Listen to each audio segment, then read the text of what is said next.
نحمده ونصلي على رسوله الكريم أما بعد أعوذ بالله من الشيطان الرجيم بسم الله الرحمن الرحيم ثم لتسألن يومئذ عن النعيم। সমস্ত প্রশংসা সে রব্বুল আলামিনের জন্য, যিনি আমাদেরকে আশরাফুল মাখলুকাতের মধ্যে অতি উত্তম করে সৃষ্টি করে জমিনের বুকে পাঠিয়েছেন। তাই আমরা সকলে বলি আলহামদুলিল্লাহ। তারপরে পরে আমাদের ধর্মের গুরু কর্মী নেতা আমিনাল্লাহ জনাবে মুহাম্মদুর রাসূলুল্লাহ সকল বলেন সাল্লাল্লাহু আলাইহি ওয়াসাল্লামের প্রতি লাখো কোটি দুরূদ ও সালাম বর্ষিত। আল্লাহুম্মা সাল্লি আলাইহি ওয়া সাল্লিম বারিক আলাইহি আল্লাহুম্মা আমিন। আমি যে আপনাদের সামনে যে মহাগ্রন্থ আল কোরআন থেকে একটি আয়াত তেলাওয়াত করেছি, সে আয়াতটিকে সামনে রেখে দু চারটি কথা বলবো বলে নিয়ত করেছি। আল্লাহ যদি তৌফিক দেন তো মা তৌফিক ইল্লা বিল্লাহ।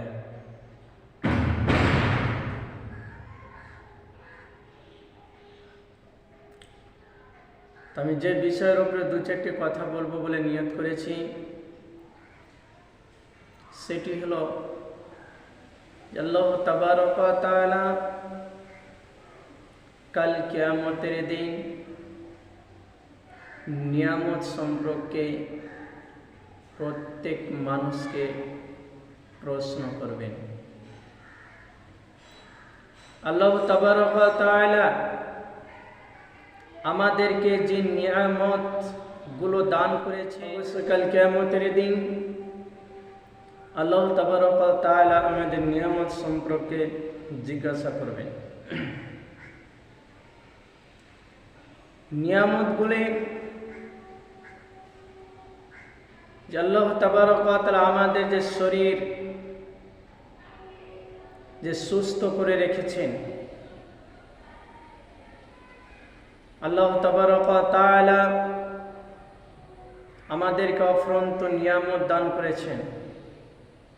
আল্লাহ তাবারক ওয়া তাআলা আমাদেরকে ঠান্ডা পানি পান করিয়েছেন।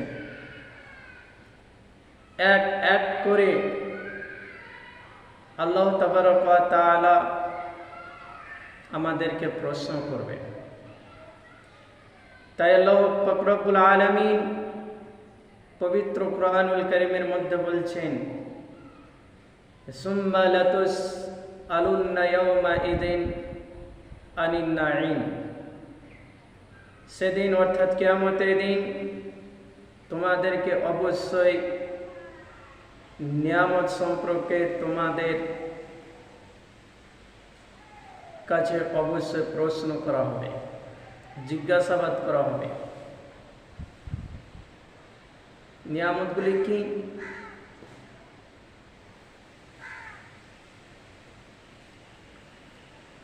হযরত আবু হুরায়রা রাদিয়াল্লাহু তাআলা আনহু হতে বর্ণিত আছে, তিনি বলেন রাসূলুল্লাহ সাল্লাল্লাহু আলাইহি ওয়াসাল্লাম বলেছেন যে তোমাদের মধ্যে যে শরীরে যে স্বাস্থ্যতা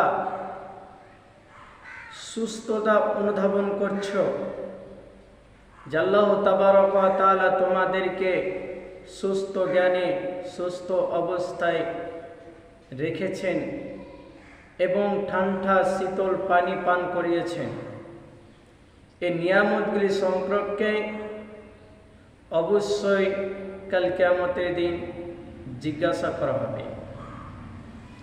বলা হবে যে বান্দা, আমি ওই পৃথিবীর বুকে তোমার শরীরকে আমি সুস্থ রাখিনি। বান্দা, আমি ওই পৃথিবীর বুকে তোমাকে কি আমি শীতল ঠান্ডা পানি পান করাইনি? বান্দা, আমি কি তোমাকে ওই পৃথিবীর বুকে গরিব থেকে ধনী বানাইনি? এই যে এক এক করে নিয়ামতগুলি রয়েছে, এই নিয়ামতগুলি সম্পর্কে আল্লাহ তাবারক ওয়া তাআলা অবশ্যই জিজ্ঞাসা করবে।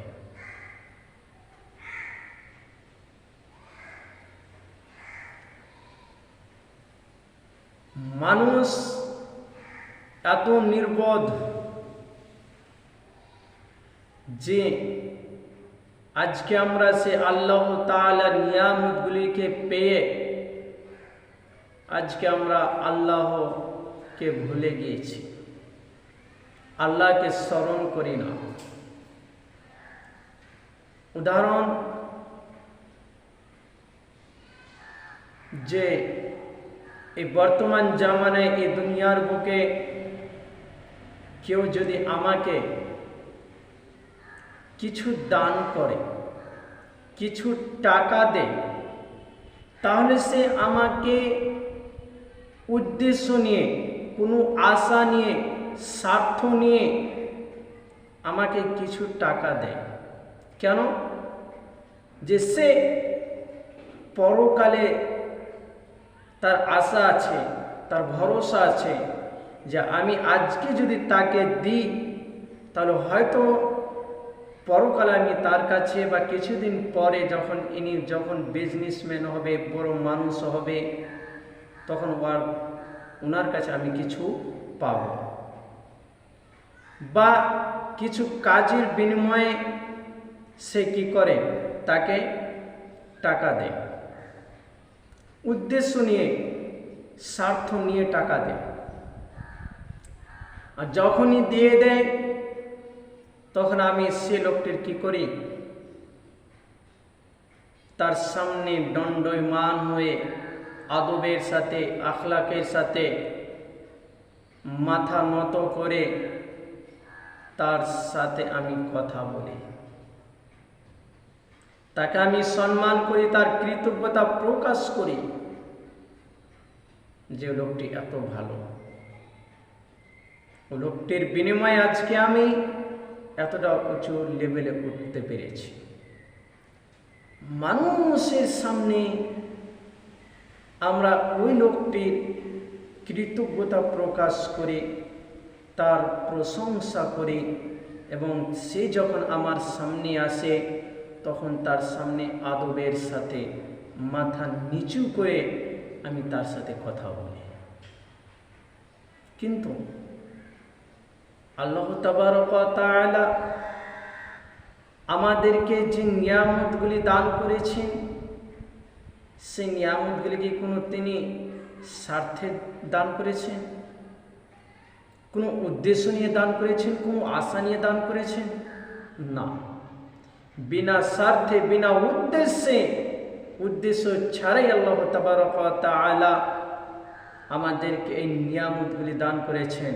সেই নিয়ামতগুলিকে নিজের শরীর, আমার শরীরের আমি নিজে কথা বলছি যে আল্লাহ তাবারক ওয়া তাআলা আমাকে যে দুইটি চোখ দান করেছেন, এই নিয়ামতটি কার? একমাত্র আল্লাহ তাআলা।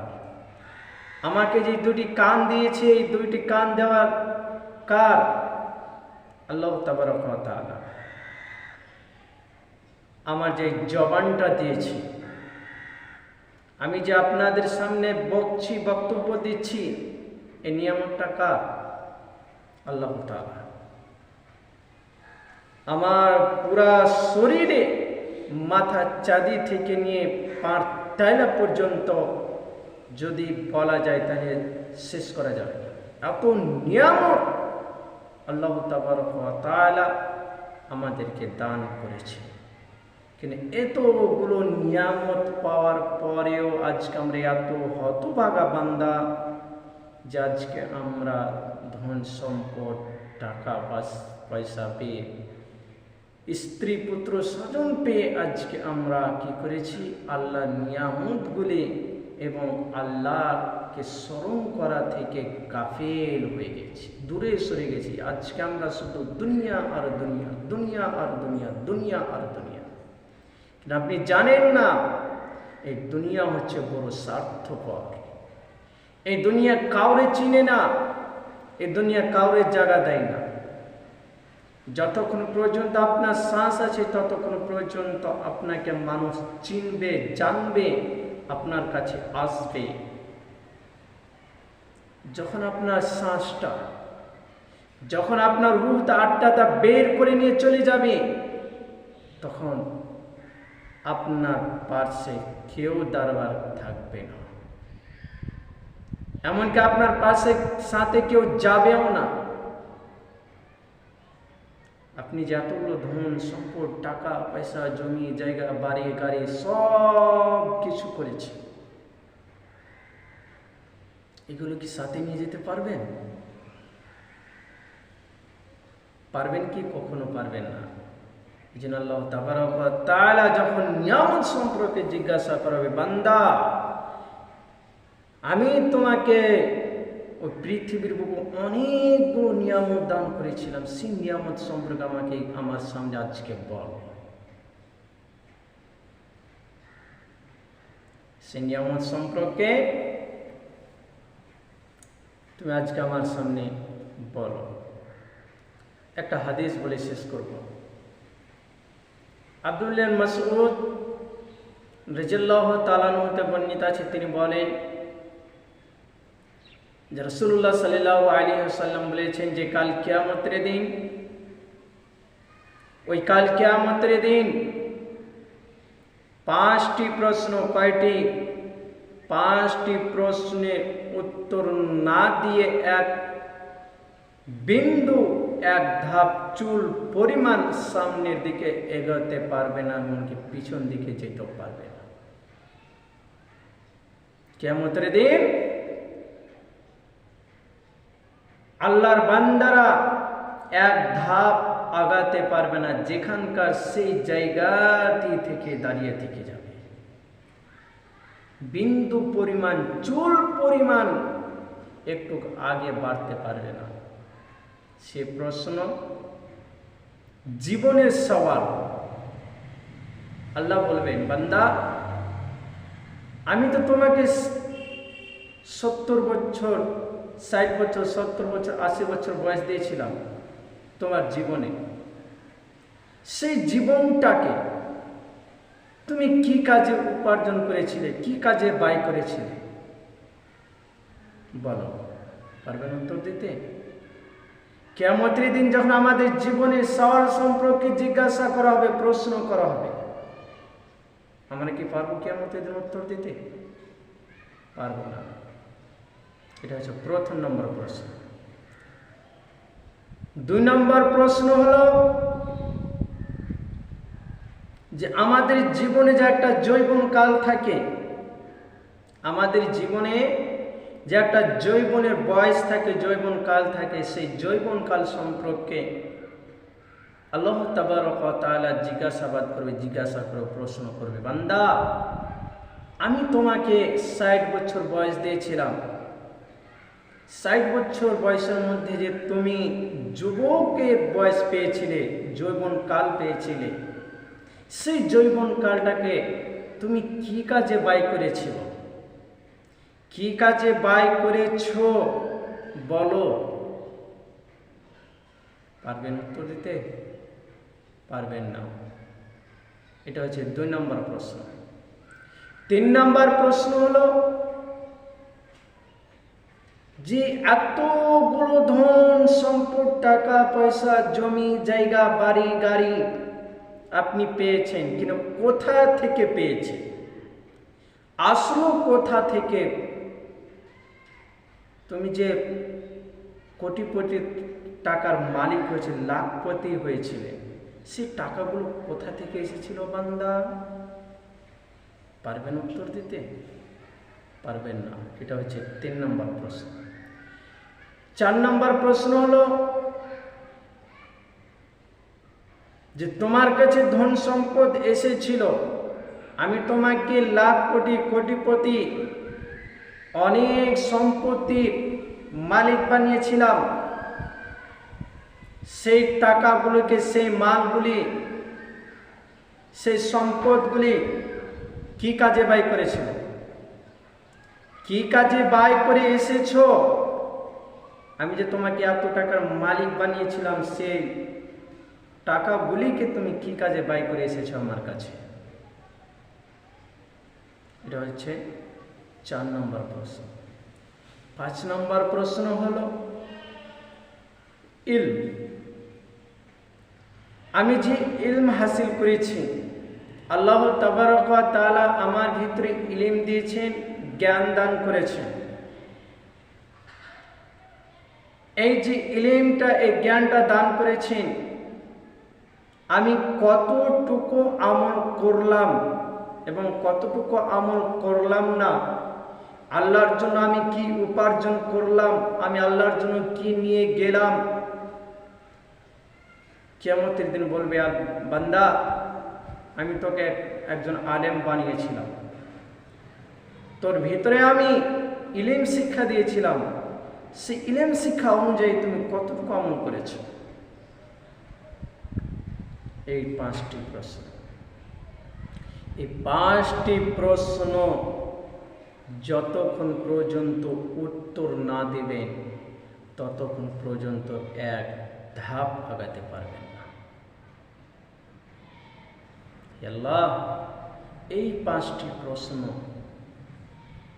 যাতে করে আমরা কাল কিয়ামতের দিন সঠিকভাবে উত্তর দিতে পারি, এই তৌফিক তুমি আমাদের সকলকে দান করুন। সকলে বলুন